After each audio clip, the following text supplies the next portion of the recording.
Hello and welcome to Feel It Fantastic Friday. I added the fantastic bit because I love my next guest. My name is Mark Abadi. This is live, inspirational, common unity collaboration. It's a mouthful, but then you hashtag lick. Yes. Please share this video. The shares are what it's all about. Sharing is caring after all. Wonderful.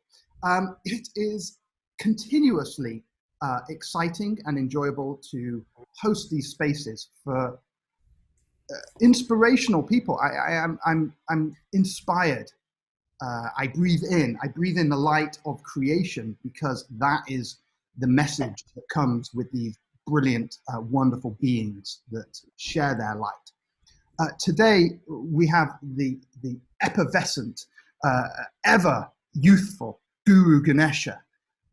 He's going to be sharing on deeply enjoying life despite Trump and the pandemic. I'll tell you a little bit about GuruGanesha. A child of the 60s, grew up in a world where social expression and musical boundaries were confined to a very rigid set of rules, that of the 1950s American dictatorship. And then one day that all changed. It was 1964, the Beatles appeared in the Ed Sullivan Show for the first time, and the world was never the same again. He knew right away this longing, this long call set across the country, armed with a guitar and a vision to touch people's soul with sound and love. Early influences are Jerry Garcia, the Grateful Dead, Eric Clapton, and he became GuruGanesha. He met Yogi Bhajan in 1972, and this informed his life's ideals and enabled him to form a statement of joy. He was inspired in a way that he had never felt before. He said that it's as if his heart burst open, as if it was the sun itself. You can find out much more at GuruGaneshaBand.com. My experience with GuruGanesha has been phenomenal from the start. So without further ado, let's take us over to GuruGanesha. GuruGanesha, welcome to the show. Thank you, Mark. Nice to be with you. Such a pleasure to have you here. Where are you, and how's this period been? I've seen you've been doing live posts. Yeah, I'm sitting in my home office studio in Herndon, Virginia, which is right about 10 minutes from Washington Dulles Airport, 25 miles west of the craziness in Washington, D.C. Mm-hmm. And, I've been pretty much locked down for the last 3.5 months, and enjoying it, surprisingly. I mean, my heart goes out to all the suffering on the planet right now, and I'm trying to, do my part to hopefully uplift spirits. But, it's challenging times. Absolutely. How do you, I hear this from a lot of our spiritual community, that they're doing surprisingly well in this time. I think having a spiritual practice makes a difference, because, prior to being introduced to Kundalini Yoga and the Sikh path, I think I was living it kind of outside in.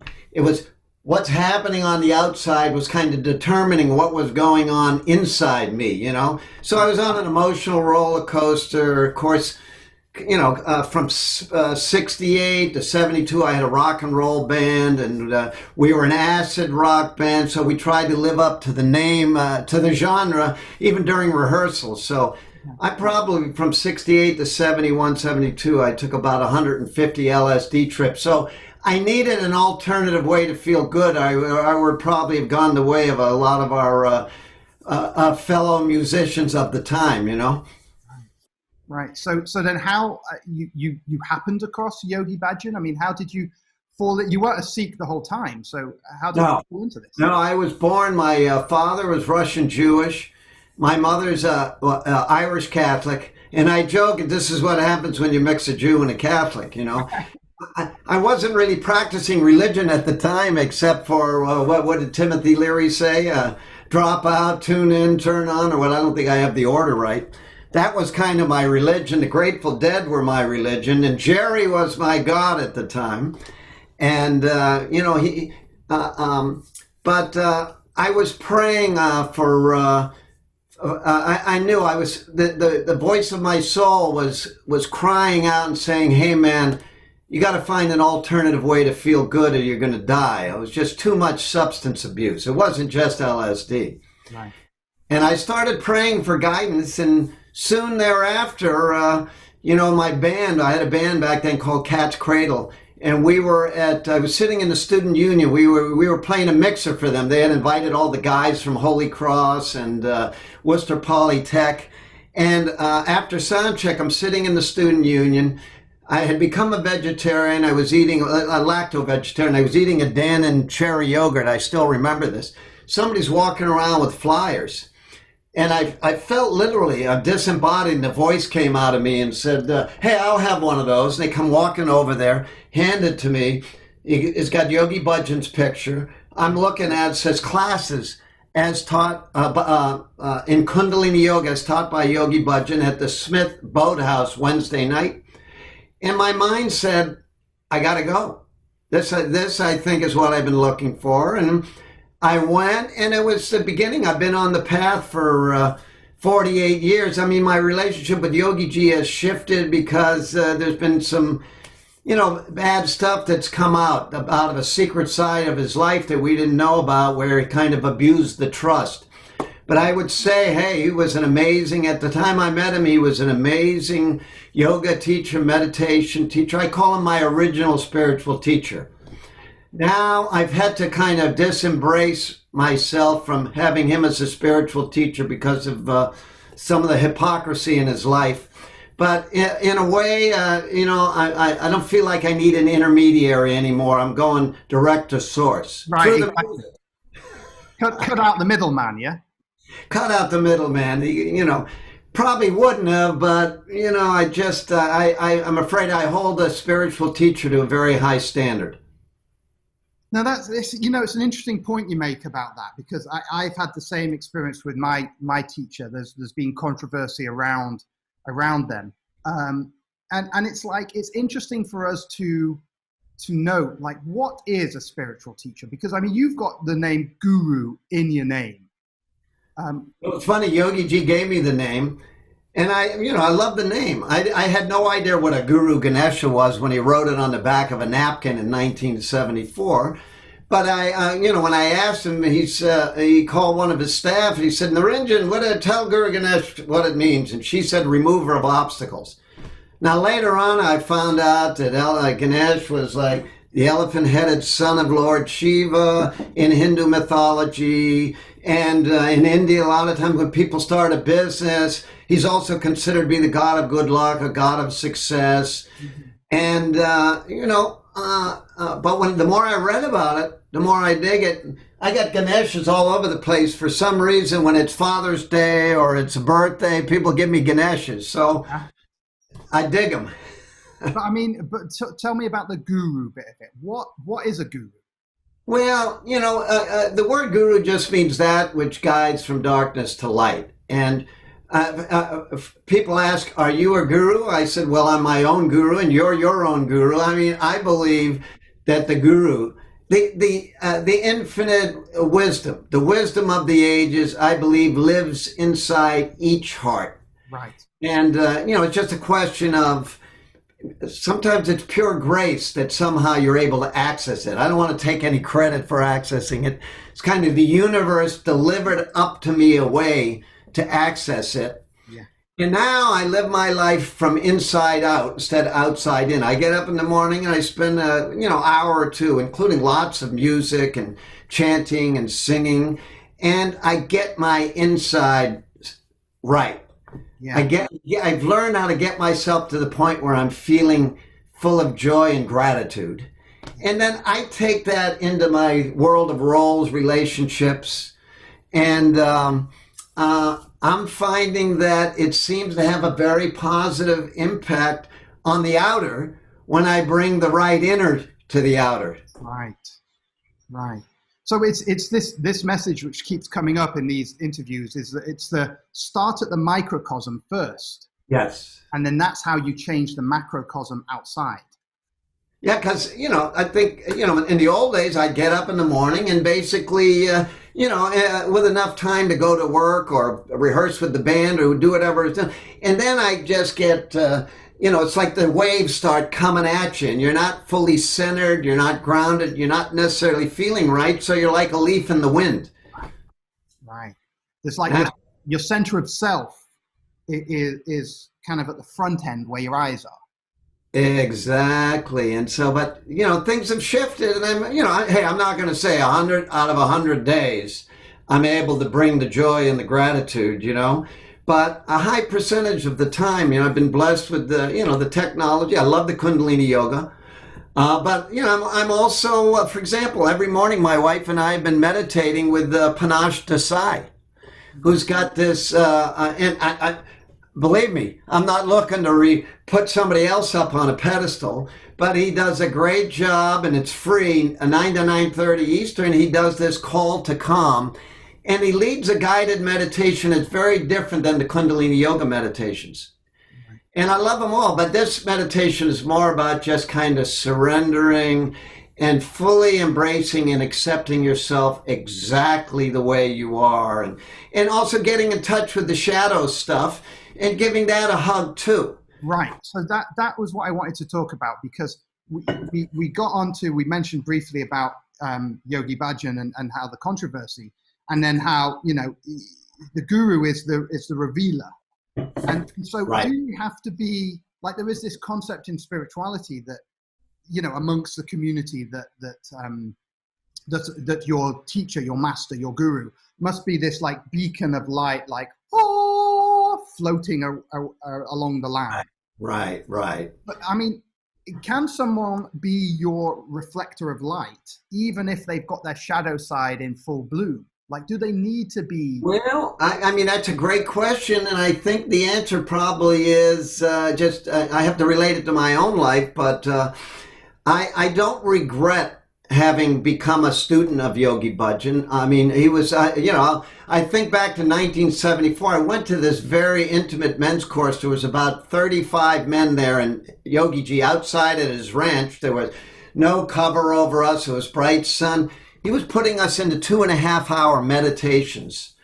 And I'm telling you, if there's such a thing as astral travel, like Yogananda was talking about, I was experiencing all sorts of amazing things with no substances, no LSD. And, so he was a powerful, powerful teacher of yoga and meditation. There's a big debate. Well, did he invent it? Did he was he spontaneously creating all this stuff like a jazz musician? Perhaps. But all I can say is I got a lot of great stuff. I mean, now's not the time to be, singing his praises constantly because of all these revelations that I don't want to get into them too much here, but it shook me to my bone, to my bone marrow, and I still carry a big heaviness in my heart about it because, hey, I loved him.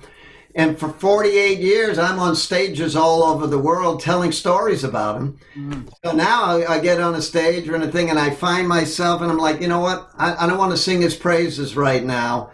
I think the behavior has to be condemned.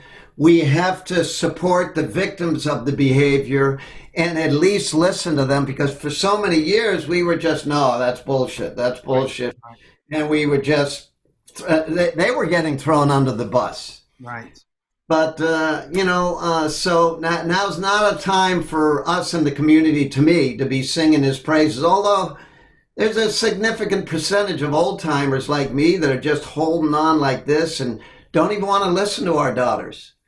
They don't want to believe them. They don't want to listen to them. Because they're right. And I have deep compassion for them. And some of these folks are some of the most incredible beings of light. But their identity is very tightly woven in the notion that Yogi Bhajan was a touch-nothing saint. Right.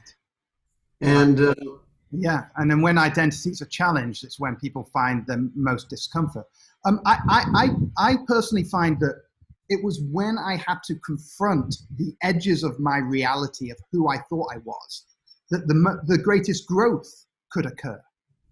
Is that what you experienced? On a certain level, I don't know what's happened, but this all kind of started coming to bright light in the February time frame of this year. And I don't want to say I'm through the process, but where I'm landing is okay. Was that if you believe that everything that happens is a rasa lila, is God's dance, God's play, which is in so many of the yogic scriptures, then I have to see that as part of the dance.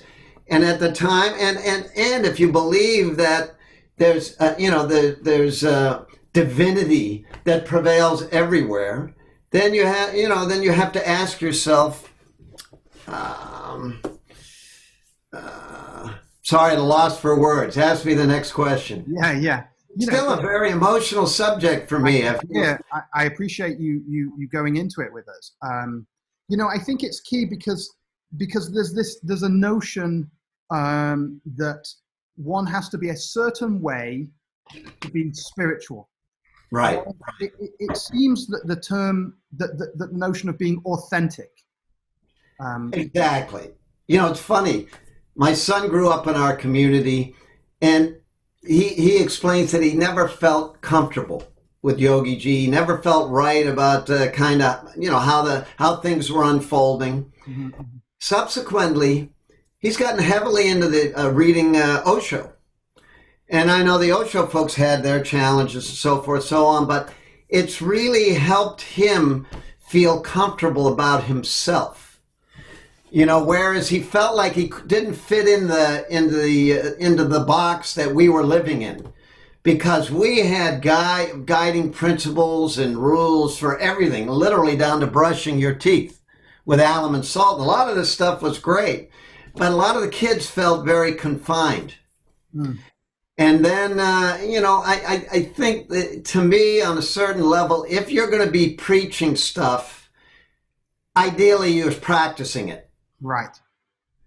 Because it produces a tremendous, the fact that, at least I believe that he wasn't fully practiced. He abused the trust with some of our daughters, second generation part of the community. Mm-hmm. And, it's one thing, hey, everybody's got a shadow side, but when you're out there and you're allowing yourself to be extolled as a great spiritual teacher, and literally being very responsible for people's lives, telling in a lot of instances, telling people how to live their life, who to marry, yada, yada, yada, do this, be celibate, do that, yada, yada, yada. Right. And then you find out that behind closed doors, there was a whole other thing going on. It doesn't sit well. Right. And at the same time, I'm not saying I'm perfect, man. I believe me, I have my problems, but I'm not declaring that I'm anybody's spiritual teacher. Right. Well, I mean, thanks for sharing all this. I hadn't intended to get into this. I don't think you brought it out. I think it's been front of mind for a lot of us for quite some time. As you said, I think the key is being authentic with who you are. What do you think some of the other, important aspects for living inside out rather than outside in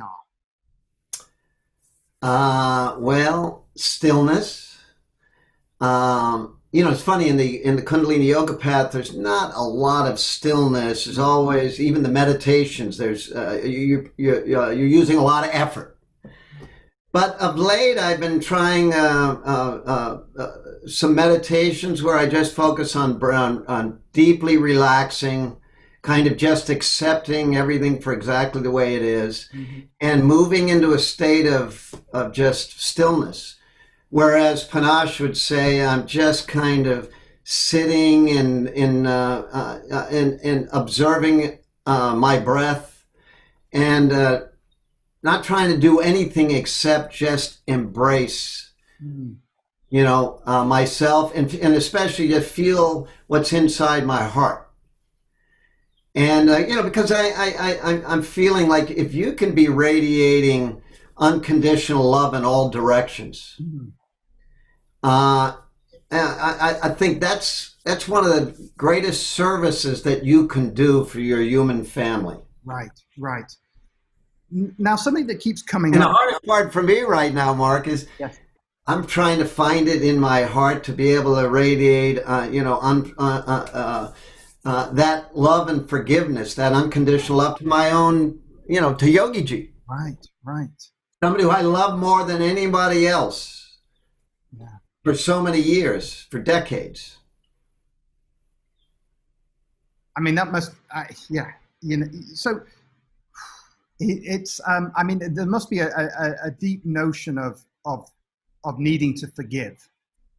And yeah, how do we do that? I definitely have that need, but I'm giving myself permission to let it unfold. Right. And there's going to be a time for that. It's kind of, when you deeply, I have to take some responsibility. You don't become deeply disappointed with anybody unless you've made, perhaps unrealistic expectations. Right. When Yogi Ji came, I mean, his energy was so powerful, and he spoke with such certainty, and he was so magnetic, and we were so confused after consuming so many psychedelics, that it was refreshing that somebody came and was speaking with such certainty.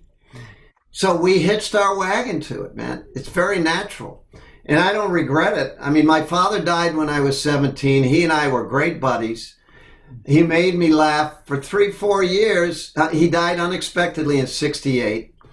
And I swear to God, it took me until I met Yogi Bhajan before I'd had a belly laugh. I probably went 3 years with little or no laughter because I was so depressed about my father's passing. And the first lecture I went with Yogi Ji, I was laughing hysterically because, whatever he was channeling, it was speaking right to my condition. Right. And he inspired me to get off the drugs, to get up early in the morning, to do yoga, to eat healthy. Yeah. So I have to say that, I believe that he was sent by the source. Right. I needed somebody that charismatic to catch my attention. Yes. And as with most truths in life, it seems to be that the paradox reveals itself.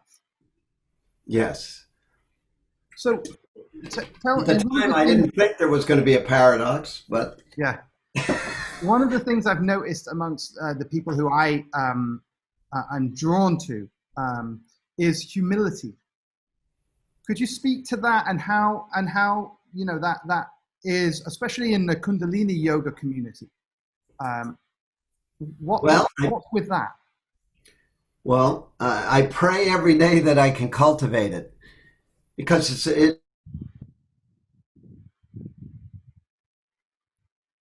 Well, I think I lost you.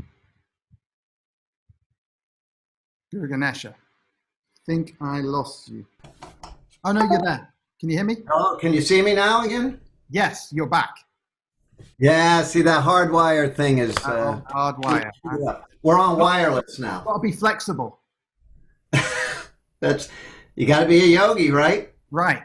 So let's talk about, the humbleness. You pray for humbleness. What about flexibility? And I'm talking more like emotionally, psychologically. How does that interact with being able to be from the inside out? Well, it's funny. A lot of people say, well, Hatha Yoga is not spiritual. And Hatha Yoga, if you really want to achieve maximum flexibility, Hatha Yoga is a great way to do it. And I mean, I was doing a little bit of Hatha Yoga even before I was introduced to Kundalini Yoga. And Kundalini Yoga incorporates all the different postures. But I found, and I worked very hard at, even I'll turn 70 in September, and I'm as flexible as I was when I was in my mid-20s. Mm. And, which gives me the hope that, maybe yoga is, makes a tremendous contribution, at least to youthfulness. And, but I think flexibility and humility go hand in hand. Mm. Flexibility meaning to be able to go with the flow. Right. When you're centered, when you do your inner work, I mean, it's kind of like standing up on a surfboard and it's, the waves are coming. Mm-hmm. The more skilled you are, the more you're able to stay on the board no matter what's happening. I mean, we're getting some pretty heavy waves thrown at us now, wouldn't you say, Mark? Absolutely. Absolutely. I thought Trump was enough. So a question I like to ask is how do we both be flexible and humble and say no to oppression?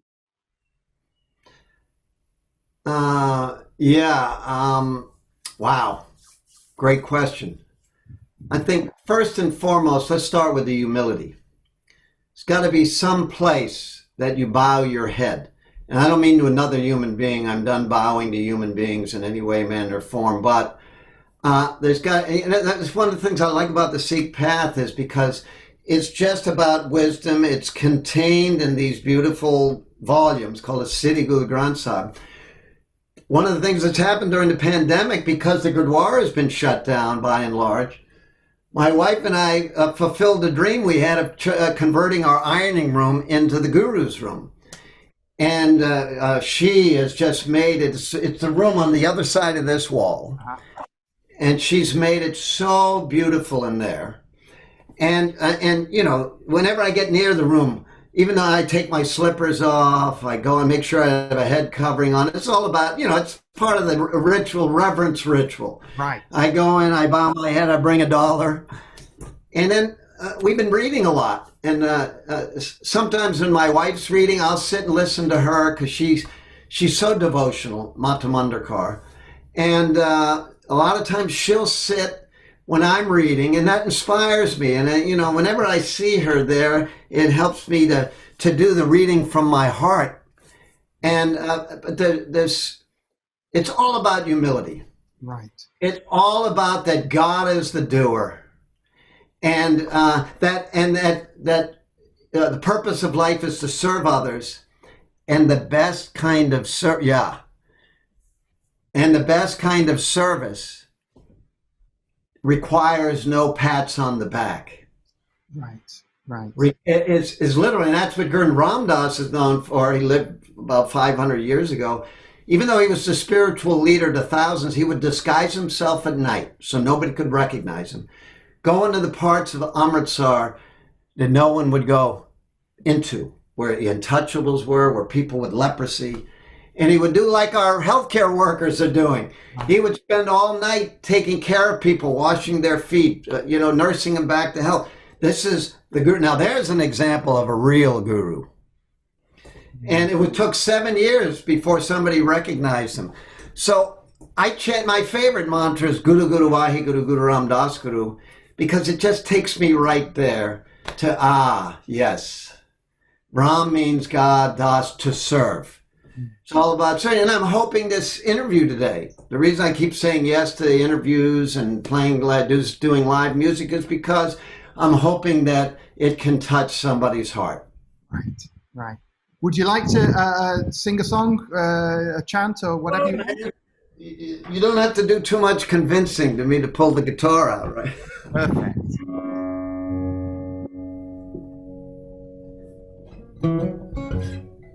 Now, after what I just said about the mantra, I should do that, but I'm going to do something else I've been working on. It's called Live for Each Other. And boy, it's amazing about the quarantine. And, now parts of the country starting to open and this and that. I'm not even sure I want to go out the door anymore. This is the first time in decades that I haven't set foot on an airplane or a tour van. It's been 3.5, 4 months. And it's amazing being in one place. Very centering and very good for the physical body if you're taking care of yourself. But so I've been posting these little clips, and then somebody said, GuruGanesha ought to release an album called Quarantined. I said, okay, we'll give it some thought here.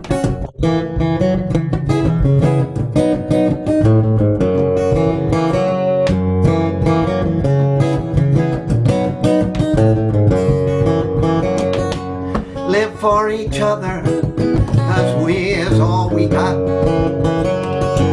Live for each other, 'cause we is all we got. Do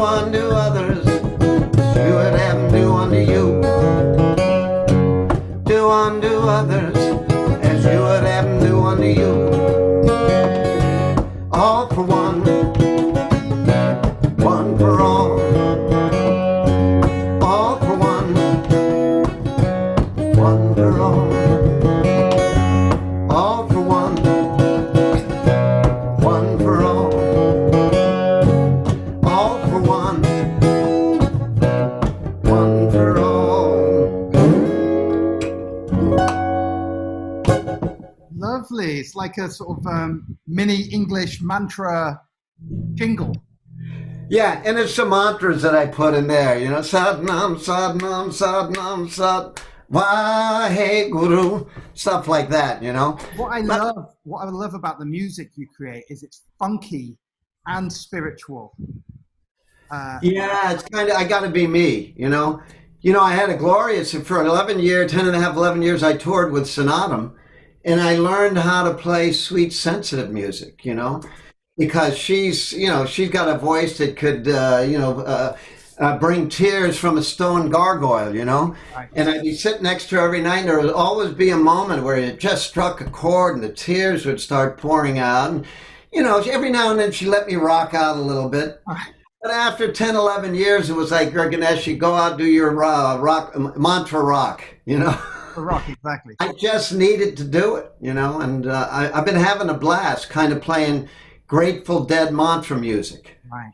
And I think a lot of your music, mantra rock, inspired so many of today's people like Sean Johnson, the Wild Lotus Band, Kirtan Soul Revival. It was all this funk mantra vibe. So thank you for that. They're some of my favorite groups. Well, I'm happy to know that you know, it's been of some service. Absolutely. I want to go back a little bit to this notion of ritual. This is something that I've more recently started to get involved with and understand. And, you know, me being from my Jewish background, full Jew, no Catholic in there.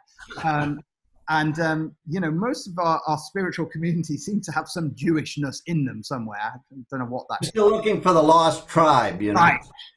Right. But this notion of ritual, of doing things over and over again, like a mantra, like praying, like sitting and meditating. What's with ritual and patterns? Well, George Harrison, you know, was one of the first Westerners to get into mantra. He called it self-hypnosis. Mm-hmm. And that's not that far from it. I mean, you know, I don't know if the actual words have some special magical power. But if every time you do a mantra, you're focusing on really divine, you know, positive things, you kind of quickly get, you know, you move into that space. And, you know, for me, you know, it's a flow. And when I'm in the flow, you know, there's no past, there's no future. Things are flowing. Everything's kind of feels sahaj is a Gurmukhi word, which means effortless. And I, you know, it's not just music where that happens for me, but music, I can consistently count on it to put me into that beautiful kind of space where I'm kind of, you know, I'm mesmerizing myself in a beautiful way, you know. That's where I've achieved the most blissful states that I've been able to have with a human body. Has been via mantra and via chanting and singing and playing with lots of other wonderful souls. Because it kind of gets exponential in terms of the impact when, and it's a connecting of hearts via sound. Right. It is, I mean, you know, aside from the sound point, can anything be ritual? Well, you know, somehow the word, when you say the word ritual, I have a little bit of a not okay connotation to the word ritual. And I think for decades I've been practicing some rituals. But what's happened to our community recently on a certain level has freed me up. I'm only doing the spiritual practices now that I want to do, that work for me, that feel good. And the interesting thing is I'm spending more time practicing now than I was when I had a list of shoulds that I was telling myself. I don't want to blame Yogi Ji for this, But I had this voice on the committee up there saying, hey, you got to do 2.5 hours of this. You got to do this. You got to read your 5 Bonnies. You got to do this. You got to do this. You got to do this. So there's been a form of liberation on a certain level for me. I was like, well, how about now I try to get in touch with what really turns me on spiritually. And so in that, you're, I mean, obviously you've done your shadow work over the times, and, you know, there's big talk about... My wife has been determined to get me to do my shadow work, and I'm grateful to her. Right.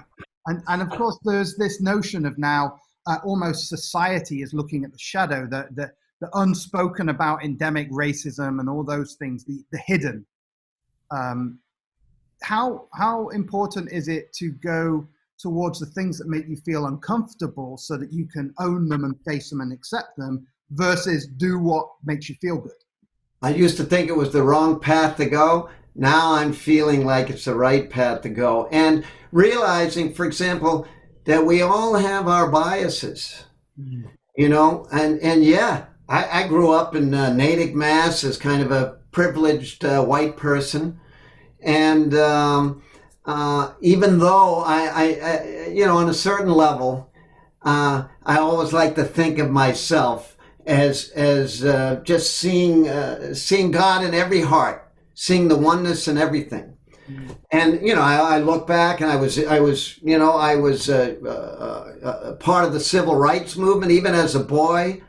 I was devastated in '68. I was campaigning for Robert Kennedy when he was assassinated. I was devastated when Martin Luther King was assassinated. But at the same time, I realized, you know what?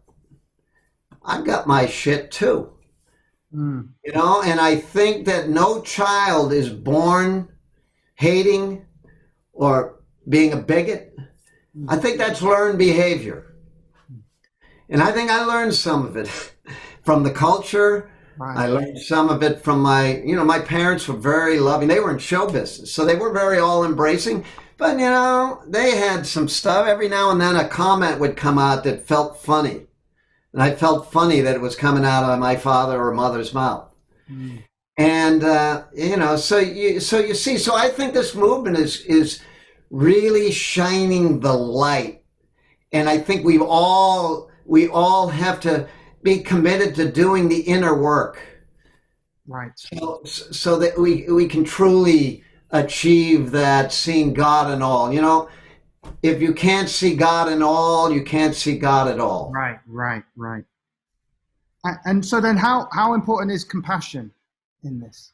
Oh, it's huge. It's huge. I mean, and you know, because, you know, Ramdas, Baba Ramdas, who passed away, really that great soul, who was a great inspiration. I mean, he's talked about how important it is. He talked about how he had a picture of Trump on his altar. And that, you know, we need to be, because sometimes it gets so polarized. So can I only have in my life progressives? Because I consider myself a progressive? Well, no, that isn't reality. I mean, my sister's husband's brother and his wife are big Trump supporters, ex-military and so forth. But they're the most beautiful, you know, loving beings. And so I'm trying to cultivate unconditional love in every direction. Right. The hardest one for me to do that has been Yogi G and Trump. Right. You know the word Schadenfreude? Taking pleasure at somebody else's misfortune. Now that's something I've been really working on, trying not to have in my heart. But I find myself, when things are going bad for Trump, because I want him out of that office there. I don't think he's doing us any good. I find myself enjoying his misfortune and giving myself permission to do it. The justification is, well, he's screwing over the entire world, so maybe I can feel a little satisfaction if he's down 14 points to Biden in the most recent polls, you know? Right. And so then is that still in alignment with the compassion front? Like, can we be compassionate and like rooting for someone's destruction or something's destruction? Well, that's part of accepting. There's going to be part of the self that's going to be rooting for that, right? I mean, how many voices do you have on your committee, Mark, up in your head that are, trying to give you guidance every day? Yeah, I've muted them all. So I've accepted the fact that maybe I'm not going to be able to, fire people from the committee up here, but I'm being more selective about which voices on the committee that I'm listening to and being guided by. And eventually the voice of ego, the voice of hate, the voice of fear starts to realize that it can't really take much of a foothold, and it starts to die down a little bit. But I think trying to stuff it into a box somewhere doesn't seem to work. I don't think repression is healthy. Exactly. I love that. Exactly. So there is a deep honoring of self in this process. Definitely. I mean, it's also an honoring and accepting that if the universe is infinite, your mind, your psyche, your being, yourself is infinite, and everything is contained within the infinity. All the yin, all the yang, all what you would consider to be good behaviors, not so good behaviors, perversions, divinity, it's all within each of us. So I think the more I'm accepting my humanness, the more compassion I can have, as opposed to walking around feeling superior. This is one of the ego dangers on the spiritual path. If you have a great path that's working for you, you're feeling fantastic, I mean, I've been enjoying my life so much, Mark. The last 3.5 months, I've got my Jewish Catholic guilt has kicked in for feeling feeling so good, right? I've been feeling so good. I said, it just didn't feel right that I can be feeling so good. That's why I suggested the topic. Enjoying, fully enjoying your life, even in the midst of all this. For me, there's a triple going on. There's the whole Yogi Bhajan thing. There's the Trump thing, the geopolitical thing. There's four, the pandemic thing. There's the Black Lives Matter thing. It's all, there's this huge shift in consciousness happening. Don't you feel it? Absolutely. I'm excited to have the revelations, to have the revealing, the honesty, the authenticity. And I think part of starting to realize part of the shadow work is being willing to shine the light on the shadow and maybe even share it in a small heart-centered group. Sometimes expressing stuff demystifies it a little bit, It takes some of the power away. But you need to be in a really secure, safe environment. That's just like in the old days when we used to take LSD. Not a good idea to do it out on the streets. Right. Right. Doing it maybe with Ram Dass and Leary at Millbrook Institute, where the environments are all nicely, loving and there's support there. Amazing. Powerful. Exactly. Maybe time for another musical interval? Sure. Oh, let's see. I noticed the last time I was slightly out of tune. Let me do a little tuning.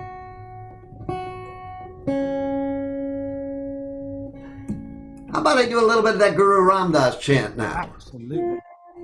This has been every day for me for over 48 years, chanting this mantra. A lot of different melodies. I just play the melody now that is kind of, my wife jokes, she says, you get into a melody and you chant Guru Ram Dass that way for a month, 2 months, 3 months, and then it's time to move on, And she said, don't do that to me now. And I said, honey, we've been together for decades.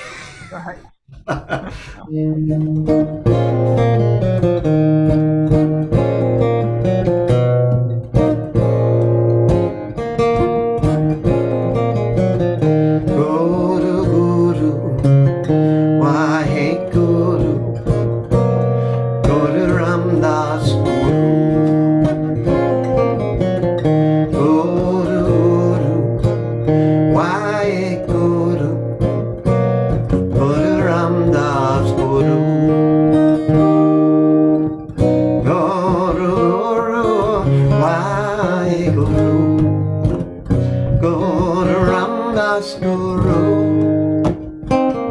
Guru, Guru, Vai Guru, Guru Ram Das Guru,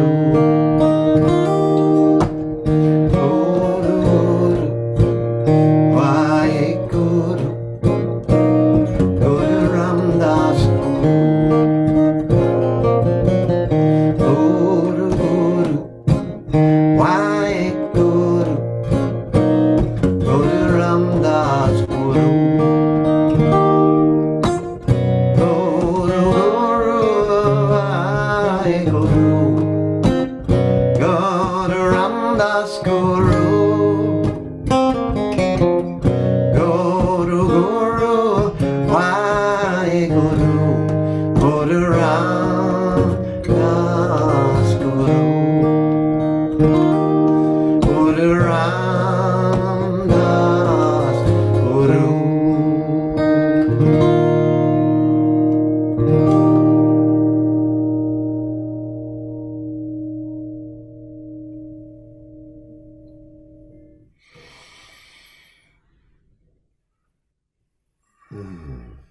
I needed that. One of my favorite things is the space after. I know. You know who really taught me the beauty and power of that are Dave and me 10. Right. You know what? That's so funny that you said that, because I'm friends with Manos. Oh, yeah. And I've been watching his shows. He does it at the same time as me, does 11:11.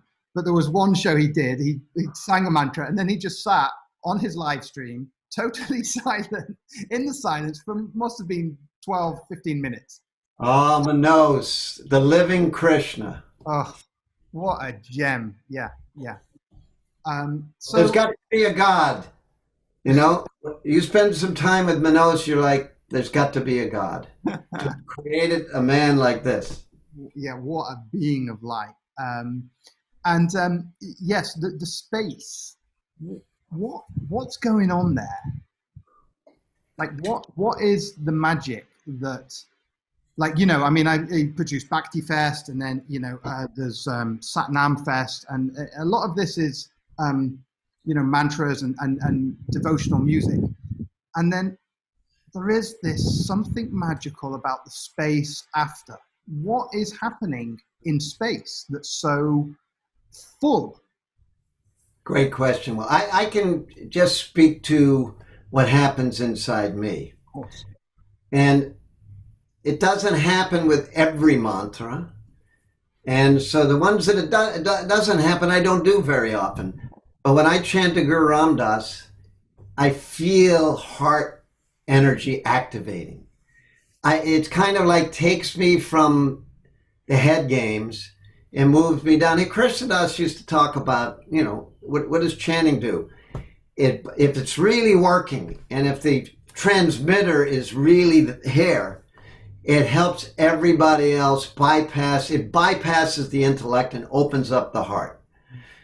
You know how I first got on this path? I went to a yoga class. I thought it was Yogi Bhajan teaching. Was a tall guy with a big white turban and a beard. Turned out it wasn't. Somebody who's still a dear friend of mine named Bhagwan Singh. We did the yoga. It was fantastic. I loved it. Then we did the deep relax, which I felt like I was, you know, time traveling. Then we come out, and he had a young man with him from Puerto Rico. He was wearing an orange turban. He had maybe 3 hairs on his chin. He was about 19, 20 years old. He starts chanting to Guru Ram Das. I had no idea what the words Ram Das meant. I'm just sitting there trying to sing along, but tears, all of a sudden this went boom. My heart, it's like the padlock came off. The gate that had my heart trapped opened up, and tears started pouring out of my eyes, Mark. And they weren't tears of sadness. It was a kind of a tear that I'd never experienced before. It was a tear of joy and bliss. So for me, you know, if I can remember, because you know, my father was bipolar and I've got a little mania. But I learned from Dave and me 10 and Sanatam too. Sanatam has always been into taking a lot of time after a good chant. But for me, it's I close my eyes and I'm feeling the bliss of feeling heart energy out of my head and just going, ah. And then when you come back into the world, you're looking at everybody with an equal eye. You feel this unconditional love for everybody. It's not like, oh, person A, oh, I love person A, but person B is a shit. I don't love them. You're looking at everybody with the same, it's like you feel light being transmitted through your eyes from your heart. It's addictive, man. I'm addicted to bliss. Always have been. Amazing. I mean, it's so true. It's so true. So how do you think, how people like who are watching, how can they access their own bliss? Find a practice that resonates for you. There's so many beautiful paths. I mean, yoga works for a lot of people. My son does Tai Chi, and that puts him in the zone. It's very meditative. Meditation, a combination. Find what really resonates for you, and then do it regularly until you're not inspired to do it anymore. It's very different. And if you had asked me this question 6 months ago, I'd say, do sadhana. Get up 2-3 hours before sunrise and dedicate 1/10 of your day, 2.5 hours, to your spiritual practice, and do it this way. There's been a big shift for me. Some people are upset at me for it, you know. It seems like you've had a revelation of sorts. Yeah. Well, I'm giving myself permission to really, you know, hey, if you can't do it when you're just about to be 70, when can you do it? When can you allow yourself to be truly yourself? I'm playing, you know, and I'm playing rock and roll music again. I mean, old songs I'm incorporating. I'm going to be releasing a few covers. Yesterday I was playing Heaven's Door by Dylan, Blowing in the Wind by Dylan, Peace Train by Cat Stevens. Forgive me, I forgot his Islamic name. Also, incredible version of Peace Train by Richie Havens. That if you get a second, wow. So I'm like, and I'm going to roll out on an album a cover. I've always wanted to do a Grateful Dead cover. I know a lot of Dead songs, but you know, because you know, I if there's any human I still have on a pedestal, it's Jerry's guitar. You know, because of his guitar playing. But he was also the most interesting conversationalist of all time. Was Jerry Garcia. Beautiful. So what are you doing? I know you're doing live streams online. When do they go out? Well, you know, when people invite me to do them, you know, I've got one coming up on Sikh Dharma International, I think on July 1, which we'll send out to the whole social media network. But if people go to GuruGaneshaBand.com, or actually better on Facebook or Instagram, go to the Guru Ganesha Band page. Right. You know, that stuff gets announced. And I just did, on Solstice Day, I did a hour-long concert for a whole bunch of Kundalini Yoga folks in Mexico. And I did one a few weeks back for Brazil, for the kind of the Kundalini Yoga community in Brazil. And it's funny, you know, when I get my Spotify reports, I don't know why I'm way more popular in Latin America than I am in the U.S., you know. You're funky. So they love the dance, and you know, they like the dance, and they're so affectionate. The heart shot. They keep bringing teachers down from the U.S., and I say, wait a second, this is back asswards. You guys should be going up to America teaching us how to live with an open heart. Right. That's beautiful. And what about, do you see clients? Do you see individuals? Do you have any process for that? Well, you know, I've had a sales training business for many years, and recently I'm the co-founder of a company called Conscious Selling with my partner Frank Garza. Right. And companies, some of the biggest tech companies in the world hire us because they want to implement a conscious, integrity-based approach to doing business. Wow. I've trained over 125,000 people myself over the last 32 years, have a book coming out in a couple of months called Selling the Conscious Way, The High Road to Sales Success. It's not about making a sale. I mean, the mindset is, what I teach salespeople is their intention should be to only do business if both parties are truly convinced it's the right thing to do. Right. And, all of a sudden there's this big global shift in where, the demand has exceeded the supply. I want to play more music, but we're being bombarded by companies that want to implement conscious selling. Right, right. And in fact, that sounds like a good plan for all aspects of life. Only do things where both parties are completely agreeing. Exactly. There ought to be, it's all about mutual agreement. And I think this is what men are starting to learn. Right. That, and all us human beings, we got to be able to sit around the table and find mutual agreement, find common ground. It's there. And when you sit in anybody's living room, you're going to discover that their heart, and they want the same things. They want to be able to support their families. They want to give their kids lots of love and education. And we need to, it's not about defunding the police, but we need to put significantly more resources into the areas where the resources aren't. Right. That's the only way there's going to be any kind of justice or equality. That's why it's absolutely essential that we vote Democratic this fall, man. Sorry for the political commercial. No, nice political plug at the end. Yeah. GuruGanesha, it is always a pleasure hanging out with you and